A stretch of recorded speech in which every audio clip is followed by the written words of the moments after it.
हाँ भाई, तो अब नेक्स्ट चीज़ जो होगी यानी कि क्या होने वाली है, यानी कि मिस्ट्री रेसलर अब यानी कि नेक्स्ट किसको टारगेट बनाने वाले हैं, ये यानी कि अपडेट निकल के आई है सामने। भाई देखो, पहले तो मुझे लगता है कि यानी कि मिस्ट्री रेसलर ने जिस बंदे को टारगेट किया था तो वो यानी कि ऑस्टिन थ्यूरी ही थे। और भाई देखो, सच में नहीं पता था यानी कि क्राउड को भी नहीं, यानी कि किसी भी यानी कि एरिया के डब्ल्यूडब्ल्यूई को नहीं, कि यानी कि जो अटैक होगा मिस्ट्री अटैकर का यानी कि रॉयल रंबल के बाद, तो वो ऑस्टिन थ्यूरी के ऊपर होगा। और कल तो भाई हम सभी ने यानी कि मंडे नाइट रॉ में देख ही ले, यानी कि जो मिस्ट्री रेसलर ने अटैक किया था तो वो लोगन पॉल को यानी कि टारगेट करके उसको अटैक किया था। हाँ भाई, अब जो नेक्स्ट यानी कि मंडे नाइट रॉ होगा ना, तो मुझे लगता है कि शायद जो अब उसका टारगेट होने वाला है ओपोनेंट, मुझे लगता है कि वो ब्रॉन्सन रीड होने वाला है। देखो भाई, ये बात तो मुझे पहले ही यानी कि रियलाइज हो गई थी, क्योंकि ब्रॉन्सन रीड का जो यानी कि रिएक्शन था ना, जो मंडे नाइट रॉ में वो अपना फेस दिखा रहा था, तो मुझे लग रहा था ऐसा यानी कि समथिंग, क्योंकि अब यानी कि जो नेक्स्ट मंडे नाइट रॉ यानी कि आएगा तो उसमें मिस्ट्री रेसलर टारगेट करेंगे ब्रॉन्सन रीड को। और अगर भाई देखा जाए तो मुझे तो ये चीज़ यानी कि पॉसिबल ही लगती है, क्योंकि देखो भाई, जो ब्रॉन्सन रीड बंदा है तो वो आप तो समझ ही सकते हैं कि वो यानी कि मिस्ट्री रेसलर से कई गुना ताकतवर है, ज़्यादा भी।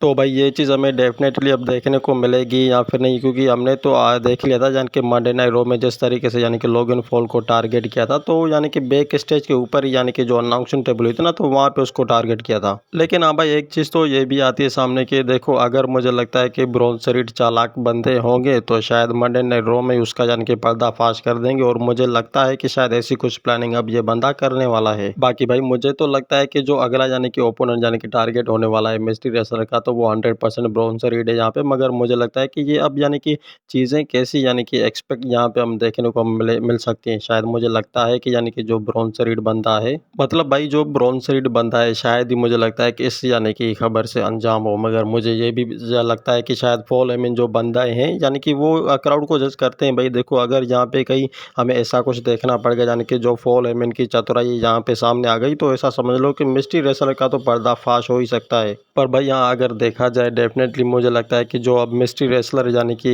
विजन टीम के ऊपर अटैक करे, अगर उसका फेस कहीं से रिवील हो गया, तो मुझे लगता है कि शायद वो यानी कि हालत करेगी उस मिस्ट्री रेसलर की, कि यानी कि भाई फिर से कोई डब्ल्यू में ऐसा यानी कि मिस्ट्री रेसलर नहीं आ पाएगा। और हाँ भाई, मुझे एक चीज़ ना बिल्कुल भी समझ में नहीं आ रही, और वो ये यानी कि देखो, मिस्ट्री रेसलर जो है सिर्फ टारगेट कर रहा है पूरी विजन टीम को। अब मुझे नहीं पता कि उसकी यानी कि कौन सी दुश्मनी है विजन टीम के साथ, मगर साथ में अब हम देखें तो यानी कि और रेसलर के ऊपर वो कभी अटैक नहीं करता है। अब ये तो भाई चीज़ ऐसा समझ लो कि समझ के बाहर ही हो गई है, क्योंकि अगर देखा जाए मुझे लगता है जब एक्सपोज होगा यानी कि मिस्ट्री रेसलर, तो शायद ही हमें फिर पता चल जाएगा कि ये यानी कि विजन टीम को क्यों टारगेट कर रहा है, सिर्फ विजन टीम को ही क्यों कर रहा है। इसका जवाब भी शायद हमें लगता है कि बहुत ही यानी कि जल्द मिलने वाला है। बाकी आप बताओ गाइस, यानी कि जो मिस्ट्री रेसलर यानी कि रियल वाला है, जो अभी के टाइम में जो करंडा के ऊपर यानी कि तबाही मचा रहा है, तो वो कौन सा यानी कि फेस रिएक्शन है, कमेंट करके भाई बता दो। शायद मुझे लगता है कि मेरे से बेटर आप ही यानी कि कुछ जानते हो उस नए यानी कि मिस्ट्री रेसलर के बारे में।